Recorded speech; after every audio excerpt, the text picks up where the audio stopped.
할렐루야. 우리 주 예수 그리스도의 은혜와 평화가 예배 자리에 함께하는 여러분들의 삶 가운데 가득하게 되시기를 주님의 이름으로 간절히 기원드립니다. 개그우먼 조혜련 씨의 간증을 본 적이 있습니다. 조혜련 씨가요, 믿지 않는 가정에서 태어났습니다. 태어나서 자라면서 부모님으로부터 받은 큰 상처도 있었습니다. 왜 그런가 하니 요즘에야 뭐 아들, 딸 구분이 어디 있겠습니까? 또 요즘에는 아들보다 딸을 더 선호하는 그런 경향도 있는데, 조혜련 씨가 태어날 당시에는 그 아들을 귀하게 여기는 또 그런 좀 문화가 있었고, 또 부모님이 아들이 태어나길 그렇게 기다렸던 겁니다. 그런데 태어난 아이를 보니까 딸인 조혜련 씨였습니다. 근데 문제는 이 부모님이요, 이 아들이 태어났어야 되는데 딸이 태어났다고 이 조혜련 씨를 구박하기 시작한 겁니다. 쓸데없는 게 괜히 태어났다고 그런 말을 서슴지 않게 하면서 이 조혜련 씨가 어린 시절 자라는데 그렇게 구박을 했다고 합니다. 결국 이 조혜련 씨가요, 자라면서 어린 시절 그 부모님한테 받은 상처가 결핍이 되고, 어떻게 해서든 그 상처 결핍을 해결하기 위해서 스스로 인정받기 위해서 그렇게 애쓰는 그런 삶을 살아왔다고 그렇게 고백을 합니다. 다행일까요? 그렇게 애를 써서 그래도 나름 유명한 개그우먼이 됩니다. 그래서 한국에서 인정받고 이 조혜련 씨가 어떻게 하냐면 일본에 진출합니다. 일본 방송에 진출했는데 일본에서 그 삶이 생각처럼 순탄하게 굴러가지 않습니다. 자신의 생각처럼 진행되지 않습니다. 결국 어떻게 되느냐, 방송에서 찾아주는 사람들도 없어지고, 또 조혜련 씨에 대한 안 좋은 그런 이미지들이 많이 부각되면서 조혜련 씨가 설 자리가 점점 사라지게 되는 겁니다. 그로 인하여서 마음에 병이 들고 우울증에 빠지게 되고 결국 방송 일을 쉬게 됩니다. 그러다가 어떻게 하느냐, 마침 당시 개그맨 이성미 씨가 캐나다에 살고 계셨는데 우울증에 힘겨워하다가 좀 뭔가 바람 좀 쐬볼까 하는 마음으로 캐나다에 있는 이성미 씨 집을 방문하게 된 거예요. 친한 언니니까 가서 이제 시간을 보내려 방문했는데, 조혜련 씨가 캐나다에 왔잖아요. 이성미 씨가 그 조혜련 씨를 보자마자 제일 처음 한 이야기가 뭐냐, 이런 말을 했다고 합니다. 혜련아, 내가 매일매일 새벽마다 너의 이름을 부르면서 기도하고 있어. 여러분, 얼마나 우리가 듣기에 감동적인 말입니까? 나를 위하여 새벽마다 기도하고 있다. 얼마나 큰 감동이 됩니까? 근데 조혜련 씨가 이 말을 듣고요, 상당히 기분이 나빴다고 그렇게 고백을 합니다. 당시 신앙도 없었고 또 우울증에 모든 것이 부정적으로 생각되던 그 시기에, 아니 저 언니가 도대체 뭔데 나에 대해서 뭐를 안다고 내 이름을 부르면 새벽마다 기도한다고 하지? 왜 나한테 이렇게 유세를 떨지? 막 이렇게 안 좋은 생각들이 막 가득하더래요. 그래서 어찌됐든 시간을 보내고 이제 한국으로 돌아오는 길에 차마 직접 얘기하지 못하고 이성민 씨에게 편지 하나를 남기고 왔대요. 어떤 편지를 남겼을까요? 언니, 제발 이제 기도할 때, 새벽에 기도할 때 내 이름은 빼주세요. 그렇게 편지를 남기고 돌아오셨다는 거예요. 그렇게 돌아오고 나서 조혜련 씨가요, 삶에 이런저런 어려운 일들을 겪게 됩니다. 남편과 이혼도 하게 되고, 또 지금의 남편과 만나서 재혼을 하게 되는데, 지금의 남편과 재혼할 때 그 이야기가 참 인상적입니다. 이 재혼하는 지금의 남편이 교회 다니는 사람이었거든요.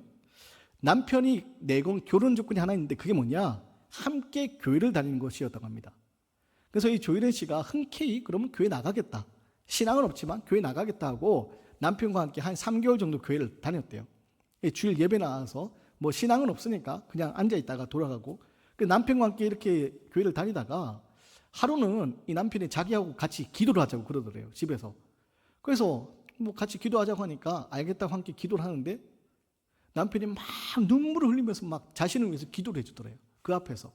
근데 이게 마음이 너무 큰 감동이 되어서 마음속으로 어떤 생각이 드냐면, 그 남편의 모습에 감동이 되어서 하나님, 그럼 제가 한번 믿어보겠습니다 라고 마음을 생각했대요. 근데 그 순간 어떤 일이 벌어지냐, 어릴 적부터 가지고 있던 상처가 있지 않습니까? 또 지금 하던 일들 잘 풀리지 않아서 이 잘 되지 않는 우울증 가운데 어려움을 겪고 있지 않았습니까? 그런 인생의 여러 가지 상처들, 그 상처들이 갑자기 씻은 듯이 깨끗하게 치유되면서 마음의 평안함을 얻게 되었다고 그렇게 고백을 합니다. 그러면서 그 이후로 복음의 능력으로 자신이 예수 믿는 사람으로서 이 신앙의 기쁨과 능력을 살게 되었다라고 그렇게 간증을 하시더라고요. 사랑하는 여러분, 오늘 우리의 모습은 어떻습니까? 오늘 우리 안에도 이런 상처가 있지 않습니까? 또 이 상처들로 인하여서 오늘 우리의 삶이 하나님 주신 복음의 능력과 기쁨으로 평안함과 기쁨을 노래하며 살아야 되는데 우리의 마음이 병들고 영혼이 병들고 우리의 삶이 흔들리고 무너지고 있는 것은 아닙니까? 사랑하는 여러분, 예수님이 땅에 오셔서 우리를 자유케 하셨습니다. 우리를 죄와 사망의 법에서 해방시켜 주셨습니다. 바라기는 오늘 우리 로마서 이 말씀 우리가 살펴보면서 죄와 사망의 법에서 우리를 해방시켜 주신 예수 그리스도의 놀라운 복음의 그 기쁜 소식이 우리 안에 능력으로 고백되는 그런 귀한 은혜가 주어지게 되기를 간절히 소망합니다. 먼저 오늘 1절과 2절 말씀을 함께 살펴볼 텐데요. 오늘 1절과 2절 말씀 보면 예수님이 이 땅에 오신 이유가 나옵니다. 우리 함께 1절과 2절 말씀을 함께 봉독하겠습니다. 시작. 그러므로 이제 그리스도 예수 안에 있는 자들에게는 결코 정죄함이 없나니 이는 그리스도 예수 안에 있는 생명의 성령의 법이 죄와 사망의 법에서 너를 해방하였습니다. 아멘. 그리고 성경은 뭐라고 얘기합니까? 그리스도 예수 안에 있는 자에게 없는 것이 있다고 합니다. 그리스도 예수 안에 있는 자에게, 우리 예수 그리스도를 믿는 우리들에게 없는 것이 있다고 합니다. 뭐가 없다고 합니까? 정죄함이 없다고 얘기합니다. 여러분, 정죄가 뭡니까? 너는 죄인이야 라고 죄가 있다고 단정짓는 거, 그게 정죄 아닙니까? 여러분, 그리스도 예수 안에 있는 우리들에게는요 이런 정죄함이 없다는 겁니다. 우리가 죄인이다, 너는 죄인이야 라는 이 정죄함이 우리에게 없다는 겁니다. 그런지 한번 우리의 삶을 한번 생각해 볼까요? 잠시 지난 일주일 동안의 우리의 모습 한번 되돌아 마음속으로 한번 생각해 보시기 바랍니다. 지난 일주일 동안 우리는 어떤 모습을 지냈습니까? 가족과의 관계에서, 혹은 사람들과의 관계에서, 혹은 아무도 모르는 그 은밀한 곳에서, 은밀한 시간에 혹시 우리가 하나님 앞에 범죄한 일은 있지 않습니까? 여러분 어떻습니까? 우리 안에 이런 죄의 모습이 여전히 남아있는 것은 아닙니까? 그래도 내가 사회적으로 손가락질 당할 일은 하지 않았다고, 감옥에 그런 일은 저지르지 않았다고 혹시 마음속에 그래도 다행이다 라고 생각하고 있는 것은 아닙니까? 이런 문제는요 우리 안에 이런 죄가 있다는 겁니다. 근데 이 죄는요 아무리 작은 것이라도 그 죄의 결과는 사망으로 이어진다는 데 문제가 있습니다. 비행기 탈 때, 공항에 가면 비행기 탈 때 보안 검색대를 지나가게 됩니다. 비행할 때 위협이 되는 칼이나 혹은 폭발할 위험이 있는 여러 가지 물질들을 가지고 타지 못하도록 보안 검색대를 지나가게 됩니다. 여러분 한번 상상을 해보시기 바랍니다. 보안 검색대를 지나가는데, 내가 지나가는데 사람들이 보면 놀랄 만한 큰 칼은 안 되니까 그런 사람들이 보지 못하는 주머니 속에 들어갈 만한 작은 칼은 내가 주머니에 넣고 지나가면 괜찮습니까? 안 됩니다. 작은 칼이라 할지라도 그것은 보안 검색대 지나갈 수 없고 비행기를 탈 수 없습니다. 여러분 죄의 문제도 마찬가지입니다. 아무리 작은 죄라 할지라도 그 죄는요 우리와 함께 있을 때 우리는 죄인일 수밖에 없습니다. 다른 뉴스에 나오는 그런 큰 죄를 저지르지 않았다고, 나는 저 정도는 아니라고, 나는 저들과 다르다고, 여러분 우리가 그렇게 생각한다고 해결되는 것이 아닙니다. 아무리 작은 죄라 할지라도요 그 죄가 우리와 함께 있을 때 그 죄는요 사망으로 이어집니다. 그래서 로마서 6장 23절 보면요 죄의 삭은 사망이다, 죄의 결말은, 죄의 대가는 사망이다 라고 얘기합니다. 사랑하는 여러분, 성경은 우리에게 무엇을 얘기하냐? 우리는 죄로부터 자유로울 수 없다는, 죄의 문제로부터 자유로울 수 없는 연약한 존재라는 겁니다. 그래서 우리는요 앞서 조현희 씨가 겪었던 그 상처처럼 우리는 죄로 인하여 이 땅에서 아파하고 걱정하고 두려움 속에서 그렇게 지낼 때가 있습니다. 그런데 오늘 성경 우리에게 뭐라고 얘기합니까? 우리가 죄로부터 자유로울 수 없는데 그리스도 예수 안에 있는 우리에게는 정죄함이 없다는 겁니다. 그리스도 예수를 통하여서 그리스도 예수 안에 있는 우리에게는요 정죄함이 없다는 겁니다.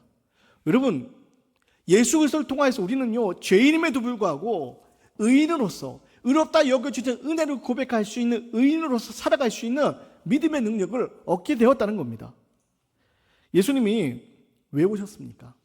예수님이 이 땅에 오신 이유는요 죄와 사망의 법에서 우리를 해방시켜 주시기 위해서, 죄와 사망의 법 아래 근심하고 신음하며 좌절하며 죽어가는 우리들을 안타깝게 여기시고 우리를 불쌍히 여기시고 더 이상 그 사망의 그늘 아래 거하지 않도록 우리를 생명의 자리, 빛의 자리로 옮겨주시기 위하여서 예수님이 이 땅에 오셨다는 겁니다.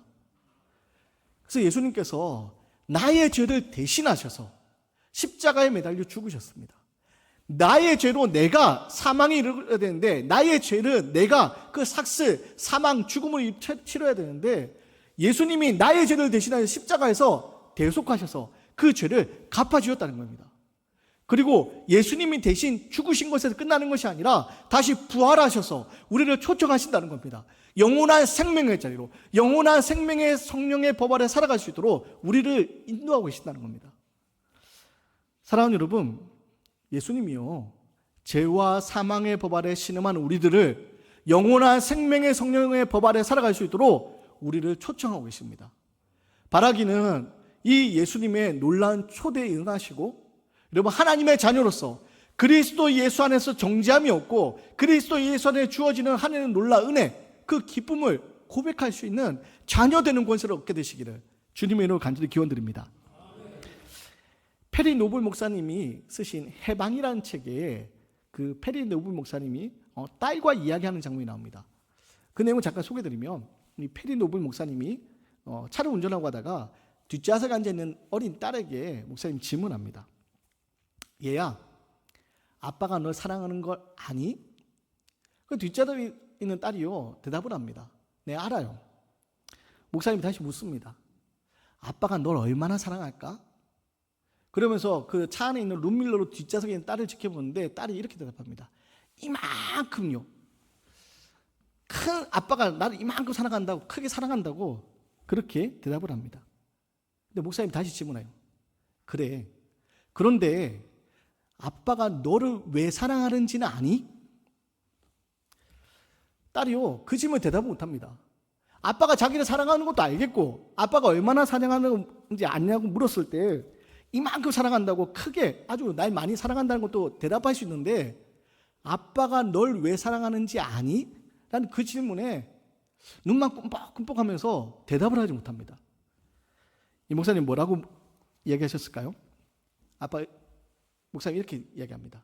아빠가 널 사랑하는 이유는 네가 아빠 딸이기 때문이야. 여러분, 목사님이 이 딸을 왜 사랑한다고요? 딸이니까 사랑한다는 거예요. 딸이니까. 목사님의 자녀니까 사랑한다는 겁니다. 딸이 그 소리에 빙긋 웃습니다. 근데 목사님이 또 이런 질문을 하세요. 그러면 아빠가 널 그만 사랑할 수 있을까? 여러분, 그 딸이라면 뭐라고 대답하시겠습니까? 아니요 라고 대답하죠. 딸이 이렇게 대답합니다. 아니요, 절대 그럴 일은 없어요.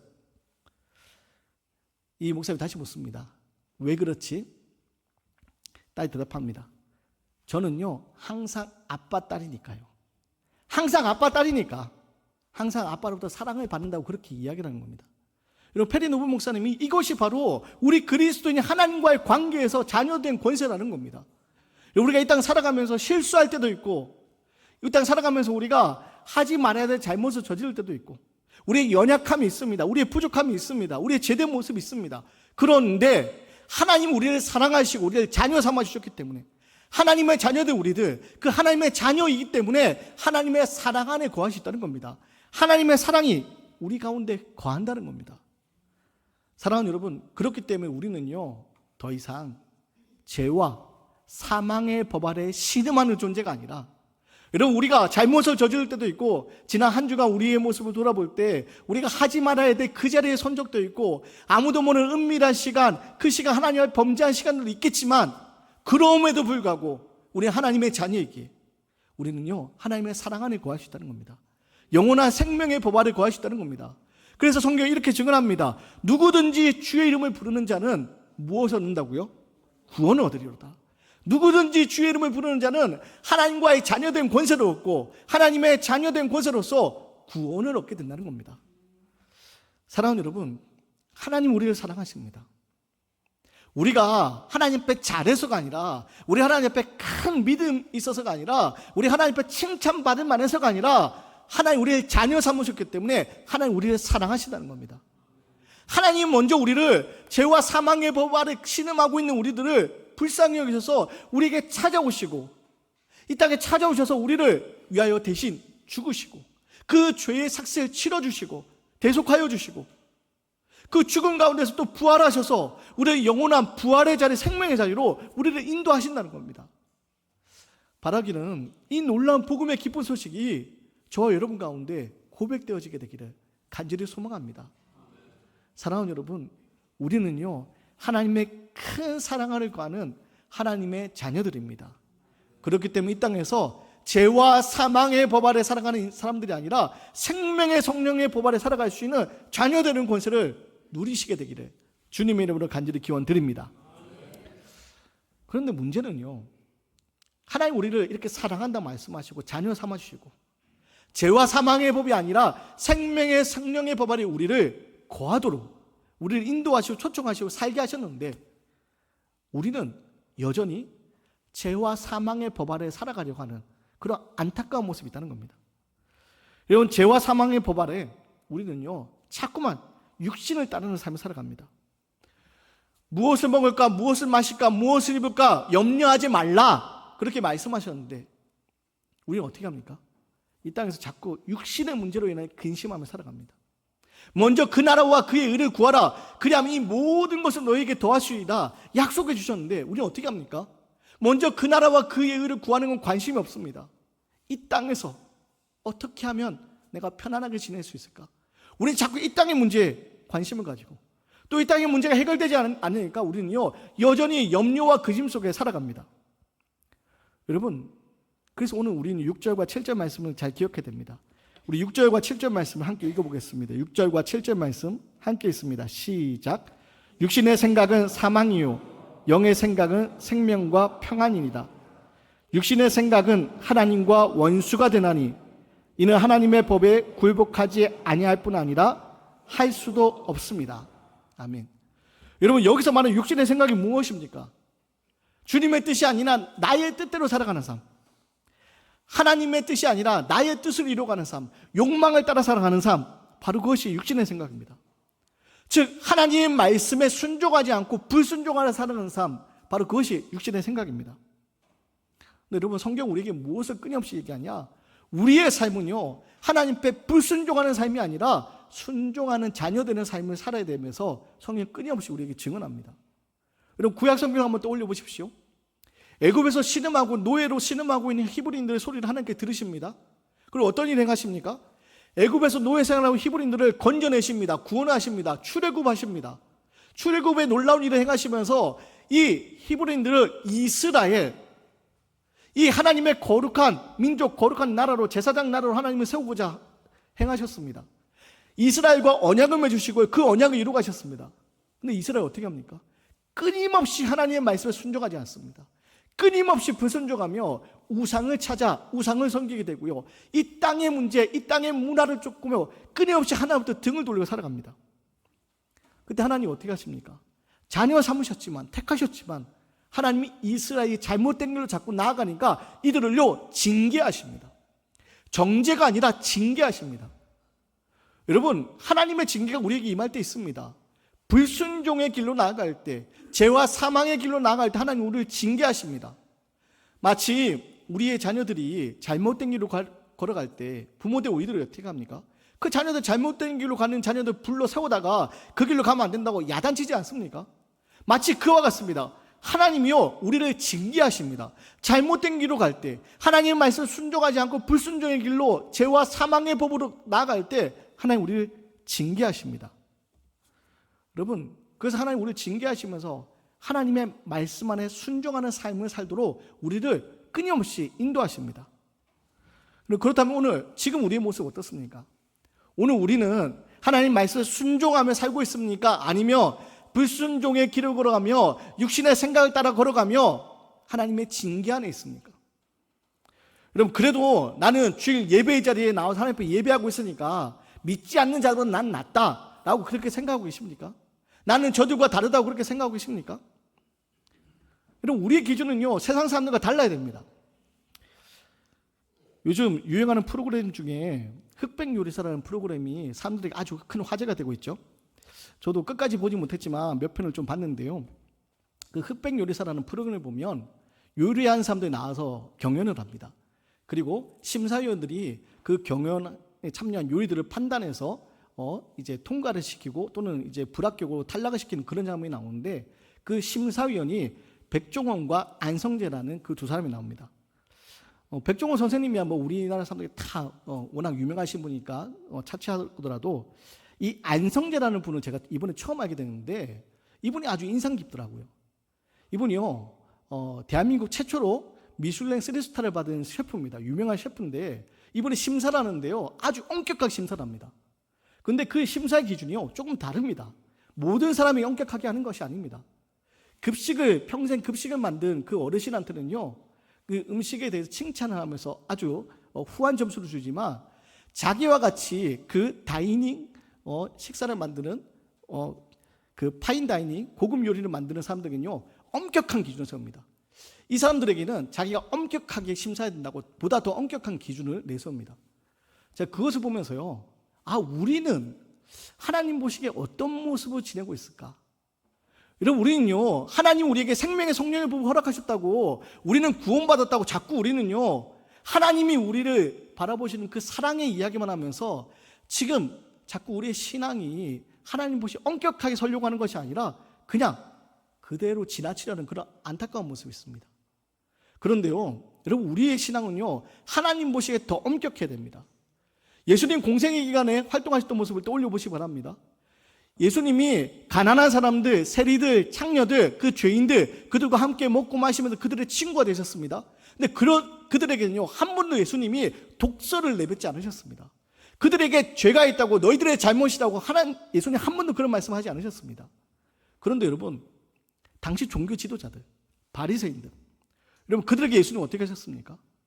그들을 향해서 독사의 자식들하고 서슬퍼런 그런 아주 날카로운 이야기들을 내뱉으시면서 엄격하게 이야기했었습니다.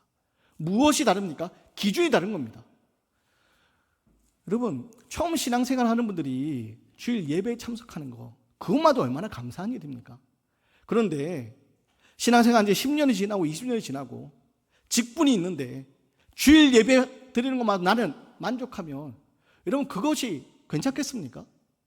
여러분 기준이 달라야 되지 않겠습니까? 처음 신앙생활들이 예배에 참석하시는 것만도 부흥에 참석하니까 너무 큰 감사하고 은혜인데, 여러분 직분이 있고 신앙의 연륜이 점점 깊어져서 그리스도의 장성한 분량에 이르러야 될 분들이 주일 예배만 딱 드리면서 나는 하나님의 자녀라고, 여러분 뭔가 잘못된 거 아닙니까? 기준이 달라야 된다는 겁니다. 사랑하는 여러분, 생명의 성령의 법 아래 살아갈 수 있는 기쁨을 우리에게 주셨는데, 이 기쁨을 가지고는요 우리는 나는 구원받았어 라고 이야기하면서 나는 저들과 달라 라고 이야기하는 것이 아니라, 우리는 새로운 기준을 가지고 생명의 성령의 법의 기준을 따라서 하나님의 기쁨 위에 살아갈 수 있는 믿음의 성숙한 사람들이 되어야 됩니다.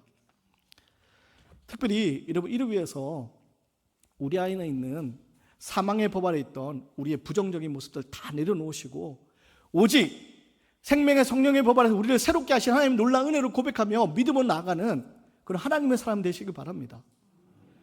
여러분, 우리의 연약함이 있고 우리의 죄된 모습이 있지만, 우리는요 죄와 사망의 법 아래 그 법칙을 따르는 삶이 아니라 생명의 성령의 법을 따르는 믿음의 사람이 되어야 된다는 겁니다. 창세기에 보면 가까운 가족들로부터 상처를 받은 대표적인 두 사람이 나옵니다. 누구냐? 에서와 요셉입니다. 여러분, 에서가 어떤 일을 겪습니까? 자기 동생 야곱이 나이든 눈먼 아버지를 속이고 또 형인 자기를 속이고 그 장자의 축복을 가로챕니다. 에서가 막 분노합니다. 동생이 어떻게 나한테 그럴 수 있지? 어떻게 아버지를 속이고 나의 축복을 빼앗을 수 있지? 평생 에서는요 그 분노 속에서 동생을 향한, 어떻게 하면 이 동생을 내가 벌할 수 있을까? 분노 속에 살아갑니다. 근데 여러분, 요셉은 좀 다릅니다. 요셉은요 형제도 요셉을 죽이려 했습니다. 죽이려다 간신히 목숨을 건지지만 먼 애굽 땅에 노예로 팔려갑니다. 근데 여러분, 요셉은요 그 자기를 죽이려 했던 형제들에 대한 믿음으로 살지 않습니다. 형제들에 대한 미움으로 살지 않습니다. 요셉은 어떻게 살아갑니까? 하나님이 계획하신 그 꿈이 무엇인지 정확하게 모르겠지만 하나님이 그 꿈을 이루어 가실 거야. 나를 통해 하나님 그 꿈을 이루어 가실 거야. 여러분, 상처를 붙잡고 살아가는 것이 아니라 꿈을 붙잡고 살아갑니다. 여러분, 그 인생의 결과가 달라지지 않습니까? 여러분, 오늘 우리는 어떻습니까? 우리 안에 있는 상처들이 있는데 여전히 에서와 같이 그 상처를 붙잡고 살아가며 여러분, 오늘 우리의 삶을 망가뜨리고 있는 것은 아닙니까? 여러분, 우리는요, 상처를 끌어안고 살아가는 삶이 아니라 바로 생명의 성령의 법 아래 하나님의 약속을 붙들고 꿈을 꾸고 살아가는 사람들이 되어야 되는 겁니다. 이미 우리는 하나님의 자녀된 권세를 얻었기 때문입니다. 더 이상 이런 죄와 사망의 법 아래에서 절망한 인생 되지 마시고요, 예수를 통하여 주어지는 그 놀라운 은혜로 생명의 법 아래에서 꿈을 붙잡고 살아갈 수 있는 믿음의 사람 되시기 바랍니다. 마지막으로 한 사람의 간증을 우리가 잠깐 볼 텐데요, 8살 때부터 15살까지 집안에서만 지냈던 한 사람이 있습니다. 상처 때문인데요, 이 사람이 지금은요 가수로 활동하고 있는 분인데 이미쉐리라는 분입니다. 이분이 극동방송에서 인터뷰한 간증 영상이 있는데 그 영상을 잠깐 좀 보도록 하겠습니다. 8살 때 우리 엄마가 너 깜둥이 새끼라 그랬어. 우리 엄마가 너 애비 없는 새끼라 그랬어. 너네 집은 왜 그렇게 맨날 가난해서 밥도 제대로 못 먹고 맨날 그렇게 빌어먹고 살아? 이러면서 저한테 막 뭐라 그러는 거예요. 그래서 저를 막 때리기 시작한 거죠, 이제 두 친구가. 엄마가 너한테 진실된 사랑을 주고 널 진심으로 아껴줄 수 있을 만한 친구는 분명 없을 것 같다. 그러니까 바깥에 나가지 말고 그냥 집 안에만 앉아 있어라. 근데 그 나가지 않았던 게 8년이었어요. 8살 때부터 15살이었던 겨울까지.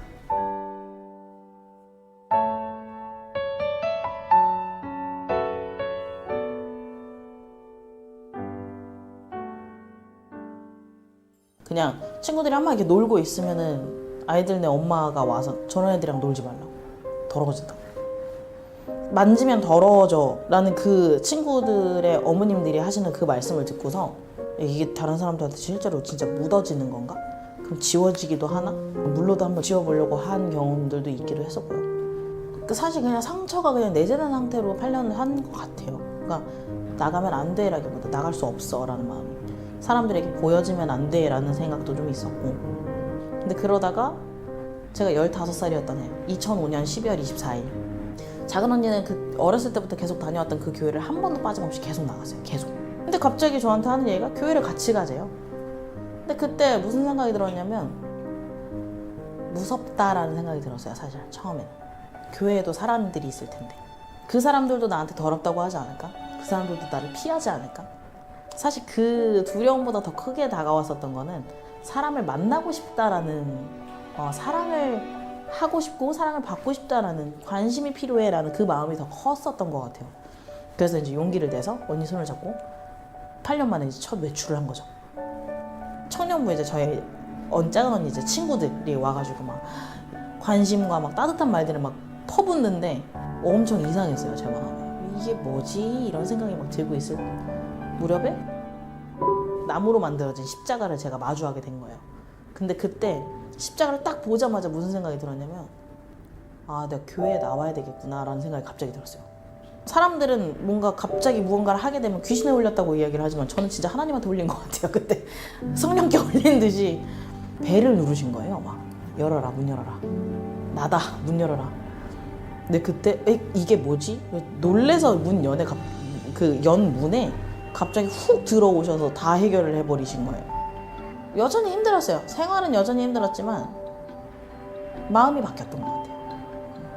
어렸을 때 받았던 상처나 부모의 부재나 가난한 것에 대한 어떤 원망이나 내 피부색에 대한 어려움, 그냥 하나님을 만나면서 그것들을 생각하지 않게 돼버린 것 같아요. 더 좋은 것을 보니까, 더 좋은 하나님을 만나니까 이 어두운 이것들을 생각하지 않게 마음이 바뀌는 것 같아요, 점차로. 언젠가 하나님이 저한테 그런 이야기를 하셨어요. 쉐라, 네가 없으면 세상에 나한테 무슨 필요가 있겠니? 세상이 없어도 돼. 난 너만 있으면 돼. 이렇게 말씀하셨었거든요. 근데 그거 듣고서 진짜 막, 와, 하나님 나한테 너무 로맨티스트시고, 하나님은 본인이 이걸 다 지으시고서도 이게 다 필요가 없대요, 제가 없으면. 근데 그 하나님은 저한테만 그 사랑을 부으신다고 생각하진 않아요. 지금 집안에서 나올 수 없고 세상에 대해서, 아니면 가정 안에서, 아니면 개인적인 어떤 어려움과 아픔을 겪고 있는, 세상으로 나올 수 없어서 용기를 갖기 힘들어하는 그분들에게도 그렇게 동일하게 말씀하실 거라고 저는 생각을 해요. 세상은 없어도 괜찮은데 너는 없으면 안 되겠어. 근데 그렇다면 이 온 세상을 다 지었지만 그 중에서 나를 가장 존귀하게 여기시는 하나님이 계시다면 한번 용기 가져볼 법도 하지 않을까.